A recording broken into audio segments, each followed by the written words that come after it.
ആന്ധ്രയിലെ വിവിധ പ്രദേശങ്ങളിൽ രൂക്ഷമായ പ്രളയം. ആരാധനാലയങ്ങളും വീടുകളും കാറുകളും വെള്ളത്തിനടിയിലായി. പ്രളയത്തിൽ എല്ലാം നഷ്ടപ്പെട്ടവർ പോലും പള്ളിയിൽ നിന്ന് വിശുദ്ധ വസ്തുക്കൾ എടുത്തുമാറ്റാൻ വൈദികരെ സഹായിക്കുന്ന കാഴ്ച ആരുടെയും കണ്ണു നിറയ്ക്കും.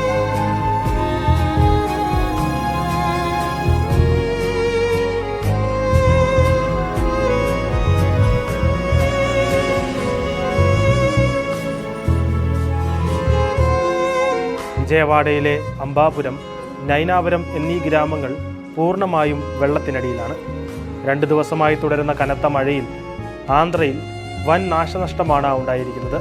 10 പേരെങ്കിലും മരിച്ചിട്ടുണ്ടെന്നാണ് സർക്കാരിൻ്റെ ഭാഷ്യം. പോലീസിൻ്റെയും NDRF, SDRF സംഘങ്ങളുടെയും നേതൃത്വത്തിൽ രക്ഷാപ്രവർത്തനം ഇവിടെ പുരോഗമിക്കുകയാണ്.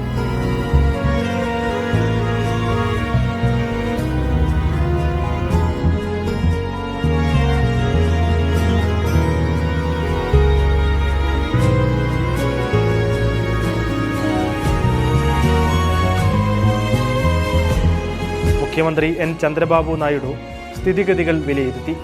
പ്രദേശത്തെ ദുരിതബാധിതരെ പുനരധിവാസ കേന്ദ്രങ്ങളിലേക്ക് മാറ്റിയിട്ടുണ്ട്. കനത്ത മഴയെ തുടർന്ന് 20-ലധികം ട്രെയിനുകൾ റദ്ദാക്കുകയും 30-ലധികം ട്രെയിനുകൾ വഴിതിരിച്ചു വിടുകയും ചെയ്തു.